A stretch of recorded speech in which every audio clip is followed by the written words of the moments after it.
Hi everyone, welcome back to my channel. So these are my new Tombow markers, dual brush markers, and I'm very excited about them.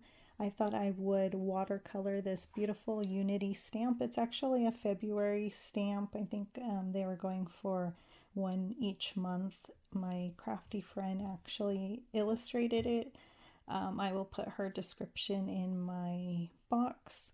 So I'm just going to be coloring with my silver black brush, and then I will be using a little bit of water, and you'll see the Ellen Hudson frame I use, frame dies, and let me see, yeah.